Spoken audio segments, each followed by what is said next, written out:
दोस्तों, अक्सर ही हमसे ये पूछा जाता है कि जो भी हम चाहते हैं वो हमें क्यों नहीं मिलता। आखिर आकर्षण का नियम हमारे लिए काम क्यों नहीं करता। मैंने तो जो कुछ भी सोचा सब कुछ उसका उल्टा हो रहा है। मैंने तो ऐसा कुछ भी नहीं चाहा था, फिर मेरे साथ ऐसा क्यों हो रहा है। तो आज की जो कहानी है ये आप ही के लिए है, क्योंकि इस कहानी के माध्यम से आप ही समझ पाएंगे कि आखिर आपको आकर्षण के नियम का इस्तेमाल किस प्रकार करना चाहिए, जिससे आप जो चाहते हैं वो आपको मिलकर ही रहेगा। ये कहानी शुरू करने से पहले मैं आपको ये बता दूं कि ये कहानी थोड़ी आधुनिक होने वाली है, लेकिन यह एक सच्ची घटना पर आधारित है। तो इस कहानी को अंत तक जरूर देखिएगा, क्योंकि इस कहानी में आपको आपके सभी सवालों के जवाब मिल जाएंगे और उसके बाद आप आसानी से आकर्षण के नियम का इस्तेमाल भी कर पाएंगे। बहुत समय पहले की बात है। एक नगर में एक युवक रहता था जिसकी उम्र करीब 25 वर्ष थी और वह अपने घर पर बैठकर आराम से अपने भोजन को ग्रहण कर रहा था। तभी अचानक उसे सांस लेने में दिक्कत होने लगी और देखते ही देखते उसके सीने में दर्द उठने लगा। दर्द इतना तेज हो चुका था कि अब उससे सहा भी नहीं जा रहा था। वह ढंग से बैठ तक नहीं पा रहा था। उसने दर्द को सहने की बहुत कोशिश की, लेकिन जब दर्द हद से अधिक बढ़ गया तो उसे तुरंत ही अस्पताल ले जाया गया। वहां पर जब चिकित्सकों ने उस युवक की जांच की और कहा, ये तो आम सी बात है, ये अपने आप ही ठीक हो जाएगा, आपको कोई परेशानी नहीं है और वैसे भी आप अभी जवान हैं, आपके शरीर को ठीक होने में केवल 2 से 3 दिन ही लगेंगे। लेकिन देखते ही देखते पूरे 1 से 2 सप्ताह बीत चुके थे, लेकिन अब तक वह व्यक्ति ठीक नहीं हो पाया था, बल्कि उसके सीने की वो चुभन, उसके सीने का वो दर्द और भी बढ़ता जा रहा था। उसकी तबीयत और भी खराब होती जा रही थी। चिकित्सकों को कुछ समझ नहीं आ रहा था कि आखिर ये क्या हो रहा है। ना तो हमें कुछ दिखाई दे रहा है और ना ही इन्हें कोई तकलीफ है, फिर आखिर इनके सीने में इस प्रकार के दर्द क्यों उठ रहे हैं। चिकित्सकों ने तरह तरह की जांच की, तरह तरह की रिपोर्ट्स निकलवाई गई और जब उन्हें कुछ भी समझ नहीं आया तो उन्होंने एक हृदय रोग विशेषज्ञ को बुलाया। और जब उस हृदय रोग विशेषज्ञ ने सारी रिपोर्ट्स, सारी जांच देखी तो उन्होंने बाकी चिकित्सकों से कहा कि इस नौजवान को एक खास प्रकार का हृदय रोग है जो बहुत कम लोगों में पाया जाता है और इस हृदय रोग से बचना लगभग नामुमकिन है। इसका इलाज अब तक संभव नहीं है। जहाँ भी वो रिपोर्ट दिखाई गई, जिन भी विशेषज्ञों को उसके बारे में बताया गया, सबने केवल एक ही जवाब दिया कि अब इस नौजवान का बचना मुश्किल है। अब यह नौजवान केवल 5 से 6 महीने ही जीवित रह सकता है, इससे ज्यादा अब इस नौजवान के पास समय नहीं है। जब ये बात उस युवक को पता चली तो वह युवक भीतर ही भीतर पूरी तरह से टूट गया। उसके 2 छोटे छोटे बच्चे थे और वह अपने बच्चों के साथ जीना चाहता था, अपनी जिंदगी के मजे लेना चाहता था। लेकिन दूसरी तरफ सभी चिकित्सकों ने अपने हाथ खड़े कर दिए थे, सभी ने हार मान ली थी। सब जान चुके थे कि अब इस नौजवान युवक का बचना नामुमकिन है। उसके बाद कुछ चिकित्सकों ने थोड़ी हिम्मत की और उस नौजवान युवक का इलाज करने की कोशिश की, लेकिन जो भी तरीके, जो भी तकनीकें वे अपनाते, वे सभी उस बीमारी के सामने विफल रहे। और देखते ही देखते उस नौजवान की तबीयत और भी बिगड़ती जा रही थी, उसकी बीमारी और भी बढ़ती जा रही थी। उस नौजवान युवक को देखने पर ऐसा लगता था मानो इसका शरीर अंदर ही अंदर खोखला होता जा रहा है, इसका शरीर भीतर ही भीतर मिटता जा रहा है। ये सब देखकर उस नौजवान युवक की पत्नी बहुत परेशान थी। उसे कुछ भी समझ नहीं आ रहा था कि वो क्या करे। उस युवक की पत्नी का रो रो कर बुरा हाल हुआ जा रहा था। तभी वहां पर एक चिकित्सक, जो एक ऐसे विशेषज्ञ को जानता था जो आकर्षण के नियम में महारत हासिल कर चुके थे, उन्होंने उनसे संपर्क किया, जिनका नाम था नेविले लैंसलॉट गोडार्ड। जब नेविले को ये बात पता चली तो वह तुरंत ही उस मरीज से मिलने उस अस्पताल में पहुंचे और जब वह उस नौजवान के कमरे में घुसे तो उन्होंने देखा कि उस नौजवान का वजन बहुत कम हो चुका था। वह देखने में केवल हड्डियों का ढांचा मात्र दिख रहा था, लेकिन जब उन्होंने उसकी आंखों में झांक कर देखा तो उन्होंने पाया कि वह युवक इतने कष्ट सहने के बाद भी, इतनी निराशाओं के बाद भी, वह अब भी हिम्मत नहीं हारा है और वह अपने जीवन में वापस लौटना चाहता है, अर्थात वो अब भी जीना चाहता है। इस पर नेविले ने उस नौजवान युवक से कहा, मुझे यहाँ तुम्हारे इलाज के लिए बुलाया गया है। क्या तुम्हें विश्वास है कि तुम ठीक हो सकते हो? उस व्यक्ति ने किसी तरह से हाँ में सर हिलाया। इस पर नेविले ने उस युवक से कहा, ठीक है दोस्त, बस इतना ही काफी है। फिर नेविले ने उस युवक से बातचीत करनी शुरू कर दी और काफी देर तक वो चेतना के स्तर, जागरूकता और विश्वास की शक्ति के बारे में उस युवक को समझाया, उसे बताया। और फिर आगे वो उस नौजवान युवक से कहते हैं, तुम ऐसा विश्वास करो कि तुम पूरी तरह से ठीक हो चुके हो, तुम्हारी बीमारी पूरी तरह से ठीक हो चुकी है। इस दृश्य की कल्पना करो और इसे महसूस करो, और इसे भीतर से महसूस करने के लिए इसमें बारीकियां जोड़ते जाओ। आगे नेविल ने उस नौजवान युवक से कहा, तुम उस चिकित्सक के चेहरे को देखो, उसकी कल्पना करो कि जब तुम यहाँ से ठीक होकर वापस जा रहे हो तो वह कितना आश्चर्यचकित है, क्योंकि उसी चिकित्सक ने तुमसे ये कहा था कि तुम अब बच नहीं सकते, तुम्हारे पास केवल 5 महीनों का ही समय है। लेकिन तुम्हारी बीमारी इस तरह से ठीक होता हुआ देख वह बहुत आश्चर्यचकित है। उसके चेहरे की हवाइयां उड़ चुकी हैं। देखो कि उसके दोनों हाथ उसके चेहरे पर हैं और उसे तुम्हारी बीमारी ठीक होने पर बिल्कुल भी विश्वास नहीं है। इसलिए वह और भी चिकित्सकों को बुला ला रहा है ताकि वह यह जांच कर सके कि क्या तुम सचमुच ठीक हो या नहीं।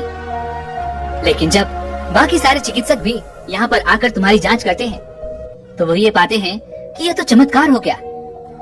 ये नौजवान युवक तो एक लाइलाज बीमारी से ठीक हो गया है। और वहाँ पर उपस्थित सभी चिकित्सक ये सब देखकर बहुत हैरान हैं। वो बार बार तुम्हारी रिपोर्ट की जांच कर रहे हैं। वो ये शोध करने की कोशिश कर रहे हैं कि आखिर ऐसा क्या हुआ जिस कारण तुम पूरी तरह से ठीक हो गए हो। और तुम्हारे ठीक होने पर उन्हें भी यकीन नहीं हो रहा। वे सब यही सोच रहे हैं कि आखिर ये चमत्कार कैसे हो गया। चमत्कार शब्द को बार बार सुनो, ऐसी कल्पना करो कि अब सब कुछ ठीक है और तुम पूरी तरह से ठीक हो चुके हो। आगे नेविले उस नौजवान युवक से कहते हैं, दोस्त, तुम भविष्य की कल्पना करो कि तुम पूरी तरह से ठीक हो चुके हो और तुम अपने परिवार के साथ हो। तुम अपने उन दोनों छोटे बच्चों के साथ खेल रहे हो, उन्हें घुमाने ले जा रहे हो। तुम हर दिन व्यायाम कर रहे हो, रोज काम पर जाते हो। तुम पूरी तरह से ठीक हो। तुम्हारी लाइलाज बीमारी अब पूरी तरह से ठीक हो चुकी है और तुम अपने घर पर चैन की सांस ले रहे हो, आराम से सो रहे हो। इतना कहकर नेविले ने उस नौजवान युवक से कहा, तुम्हें इस दृश्य की कल्पना हर रोज करनी होगी जब तक कि तुम ये सब कुछ पा नहीं जाते। इतना कहकर नेविले वापस वहाँ से चले गए। और आज वो दिन है जब उस घटना को बीते हुए पूरे 5 महीने बीत चुके हैं। और कुछ समय बाद नेविले को एक पत्र मिला जिसमें लिखा था, धन्यवाद, आपकी वजह से मेरे हृदय की बीमारी पूरी तरह से ठीक हो चुकी है। डॉक्टरों के अनुसार अब मेरा शरीर पूरी तरह से स्वस्थ है और वह बीमारी ऐसे गायब हो गई मानो कभी हुई ना हो। वहाँ पर उपस्थित सभी चिकित्सक बिल्कुल वैसे ही हैरान थे जैसे कि मैंने कल्पना की थी।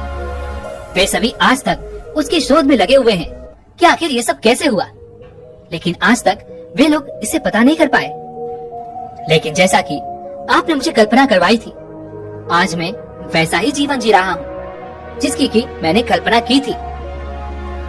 नेविले कहते हैं कि ये पत्र उसी ने लिखा था जिससे वह कुछ महीने पहले एक अस्पताल के कमरे में मिले थे।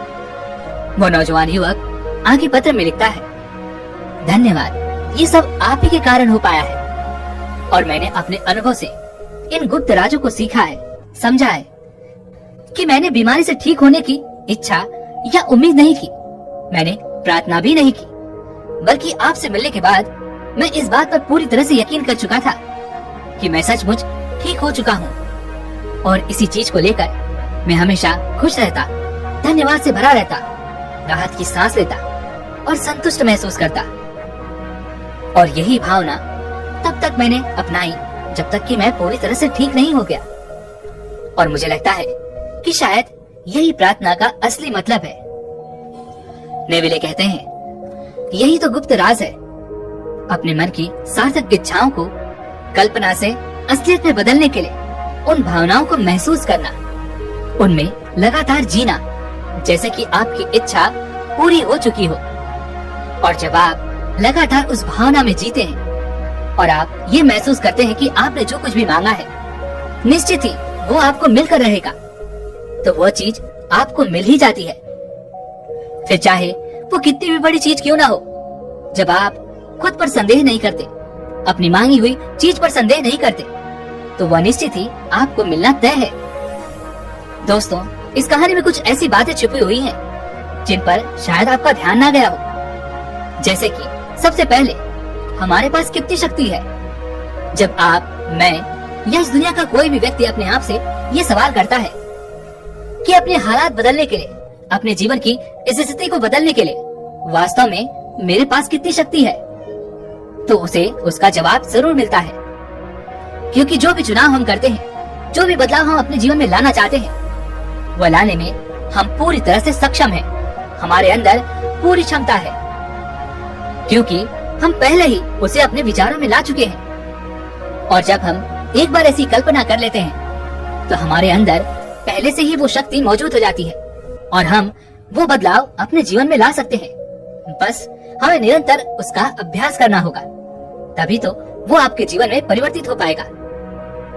लेकिन अब आपके मन में ये प्रश्न उठ रहा होगा कि अगर वो शक्ति हमारे अंदर पहले से ही मौजूद है, तो वो हमें महसूस क्यों नहीं होती? तो नेविल ने यहाँ पर इस बात का भी जवाब दिया है। नेविल यहाँ पर एक गंभीर सवाल पूछते हैं, हम लोग आसानी से और शीघ्रता से अपना जीवन क्यों बेहतर नहीं बना पाते?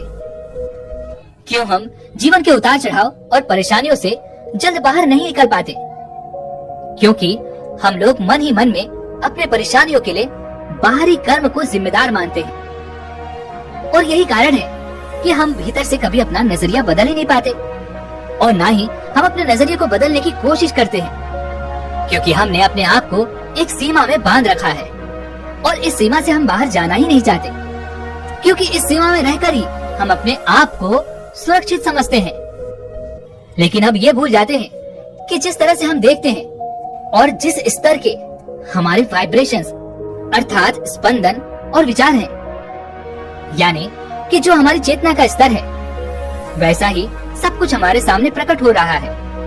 जैसा हम सोचते हैं वैसे ही स्थिति हमारे सामने प्रकट हो रही है, लेकिन हम इस पर कभी ध्यान नहीं देते, और यही हमारी सबसे बड़ी भूल है। क्योंकि जैसा हम अपने भीतर से सोचते हैं वैसे ही सब कुछ हमारी बाहरी दुनिया में भी प्रकट होता है। जैसे विचार हमारे मन में पनपते हैं, वैसा ही बाहरी दुनिया में हमारे साथ होता है। लेकिन हम कभी इस सीमा से बाहर नहीं निकलते, क्योंकि हमें कभी ये सिखाया ही नहीं गया कि इस सीमा के बाहर जाकर ही हम अपने आप को और भी सुरक्षित और भी खुशहाल बना सकते हैं। आगे नेवल कहते हैं, समस्या से समाधान की तरफ जाना, क्योंकि समाधान पर जाकर ही हम वहां से ये महसूस कर पाते हैं कि इन दोनों में कितना अंतर है।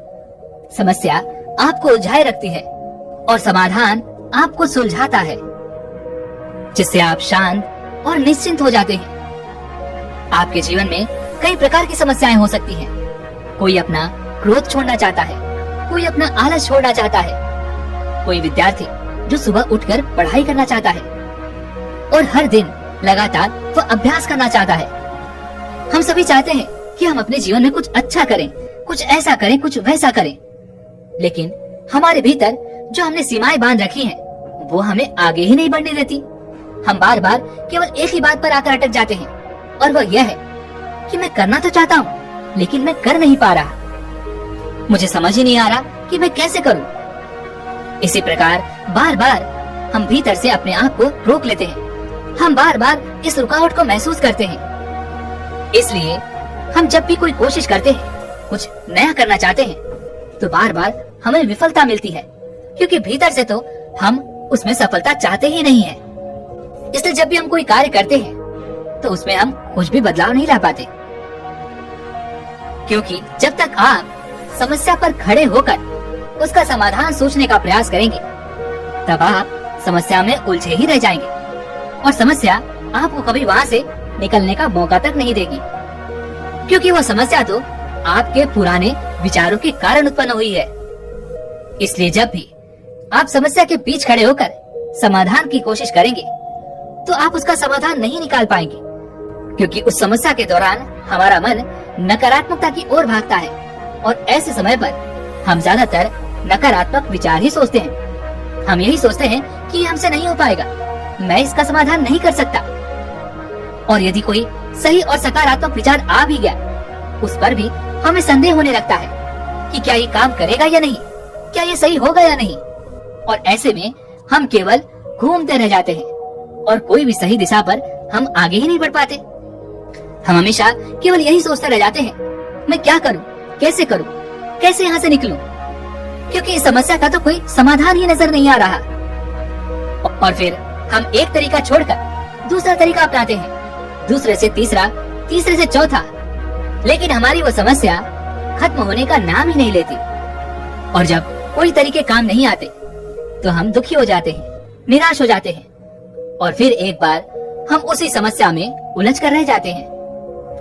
लेकिन कभी आप एक पल के लिए ये नहीं सोचते कि आप यदि समाधान से इस समस्या को देखेंगे तो आप इसका समाधान अवश्य निकाल लेंगे।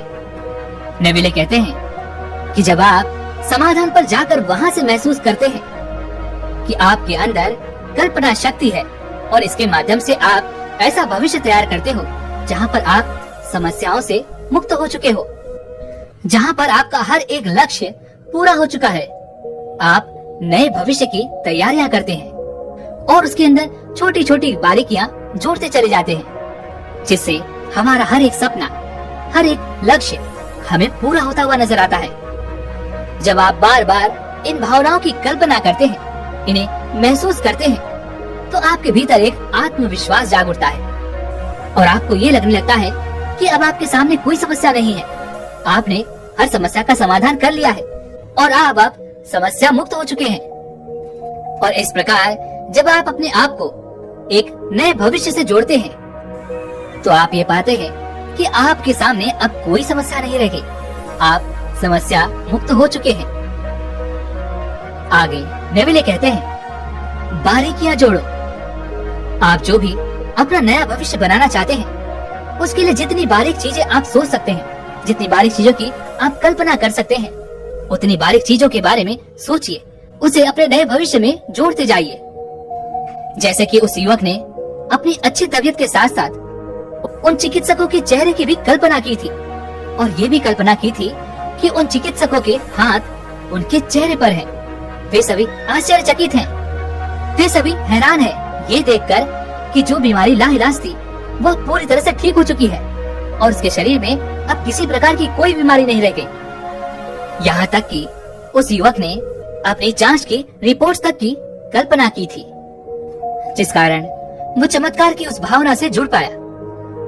और जब उसने निरंतर इन चीजों का अभ्यास किया, तो देखते ही देखते वह उसमें विलीन होने लगा, अर्थात वह उन लम्हों को जीने लगा, उन पलों को जीने लगा, उन पलों को पूरे भीतर से महसूस करने लगा। और देखते ही देखते उसकी बीमारी गायब हो गई। वो चाहता तो कुछ ऐसा भी देख सकता था कि उसकी रिपोर्ट में कुछ ऐसा लिखा है कि उसका शरीर अब उस बीमारी से मुक्त हो चुका है, वह पूरी तरह से ठीक हो चुका है, जिससे वह नई भावनाओं से जुड़ने में सक्षम हो पाता।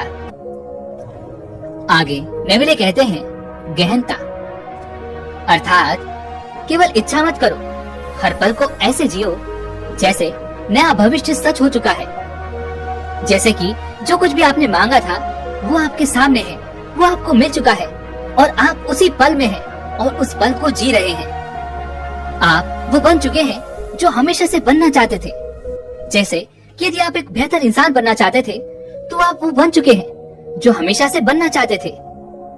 इसलिए केवल कोशिश मत कीजिए, क्योंकि कोशिश करने वाले हमेशा परेशानियों में ही उलझे रह जाते हैं और वो वहाँ से कभी निकल नहीं पाते।